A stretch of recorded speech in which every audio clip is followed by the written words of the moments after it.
Hello everyone, Becca here, and I was just thinking about Mother's Day. When I was a little girl and I would go downstairs every Mother's Day morning, very, very early in the morning, and I would start making my mum breakfast, and it would be like her favourite, which was bran flakes or all bran.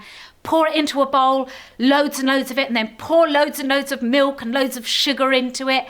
Probably far too much, very, very soggy bran flakes. And then I would put it on a tray, because you always have to have a tray on Mother's Day. And I would carry it up the stairs. It's probably slopping everywhere. It's probably going all over the stairs as I'm taking it up. And I arrive at my mum's bedroom with her sitting in bed. It's probably far too early, with my homemade card that's got lots of colourful tissue paper all over it and my funny little words that I wrote, and this bowl of soggy brown flakes, and boy, I was so pleased as punch to give it to her. And my children have done that to me over the years, and how I've loved it that they have bought what they have got and blessed me with it. So I was thinking about this because we are looking today at the story of the feeding of the 5,000. John 6, I'm going to read it to us. After this, Jesus went across the Sea of Galilee, and a huge crowd followed him, attracted by the miracles they had seen him do among the sick. When he got to the other side, he climbed a hill and sat down, surrounded by his disciples. It was nearly time for the feast of Passover. When Jesus looked out and saw that a huge crowd had arrived, he said to Philip, "Where can we buy bread to feed these people?" He said this to stretch Philip's faith. He already knew what he was going to do. And Philip answered, 200 silver pieces wouldn't be enough to buy bread for each person to get a piece. One of the disciples, it was Andrew, brother to Simon Peter, said, "There's a little boy here who has 5 barley loaves and 2 fish, but that's a drop in the ocean for a crowd like this." And Jesus said, "Make the people sit down." And there was a nice carpet of green grass in this place. And they sat down, about 5,000 of them. And then Jesus took the bread and, having given thanks, gave it to those who were seated. And he did the same with the fish. And they all ate as much as they wanted. And when the people had eaten their fill, he said to the disciples, "Gather the leftovers so nothing is wasted." They went to work and filled 12 large baskets with leftovers from the barley loaves. So we have this beautiful story where Jesus looks out on the crowd and he sees need, and he sees an overwhelming need that the people have. And then he has this little boy with his loaves and his fishes willing to come and give up his lunch.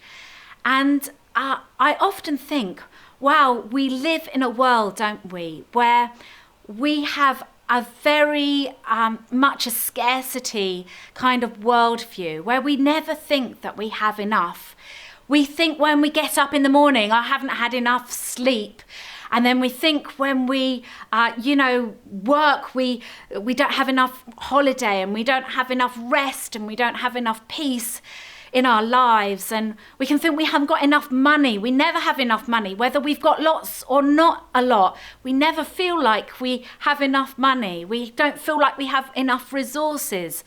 We don't feel like we have enough in our lives. And then, of course, sometimes we don't think we are enough. Sometimes we think we're not good enough, we're not clever enough, we're not brave enough, we don't have enough courage, we're not good enough daughters, or good enough in our jobs, or good enough mums or dads. We just don't think we're good enough. Maybe we think we're not thin enough, we're not fit enough, we're just not enough. And some of those things are true. Some of those things we haven't got enough of. You may not have enough money. You may not have enough. And then some of those things are lies. They're not true. They're things that we have thought over and over again. They become patterns in our thinking. They become our worldview, that we just don't have enough. And that's not always the truth.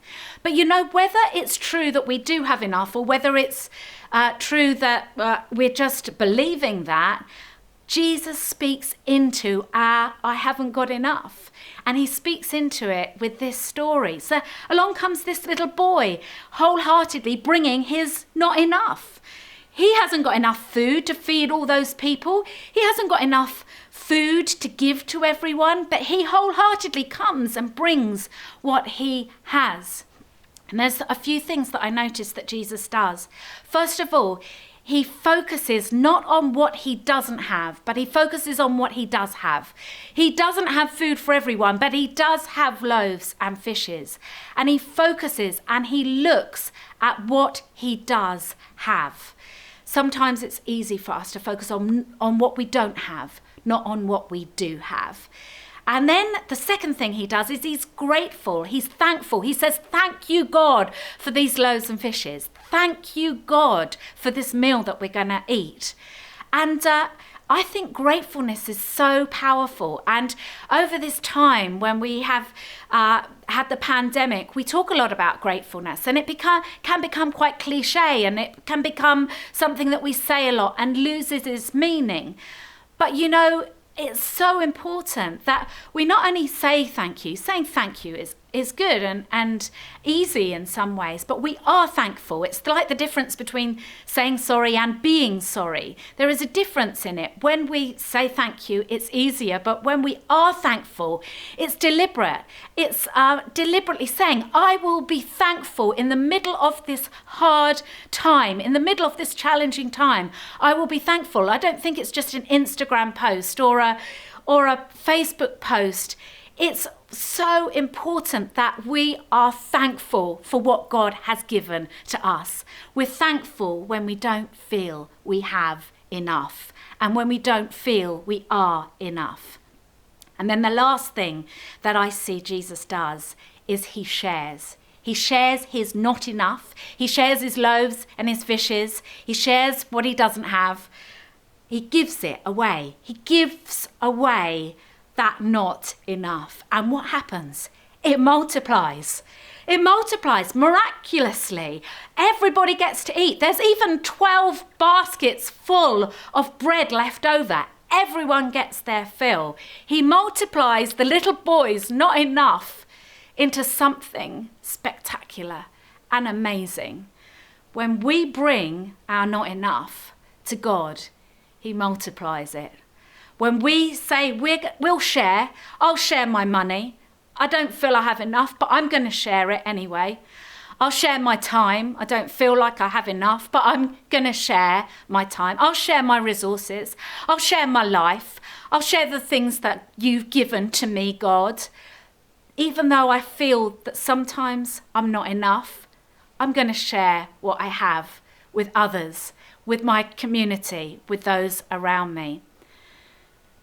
You know, the most amazing thing is that when my mum died 2 years ago, we went up and we saw some of the things that she had kept. One of those things were our Mother's Day cards to her. Our Mother's Day cards that had funny little words and tissue paper. They weren't all professional. Maybe they weren't enough. But do you know what? They were precious and treasured by her. You know, when we bring our not enough to God, he treasures it. It's not only that it blesses other people, it's not only that it multiplies in the hands of God, but he treasures it when we bring what we feel is not enough. And he loves it. He loves us. And so be blessed this Mother's Day. Bring your not enough to God and watch what he does with it.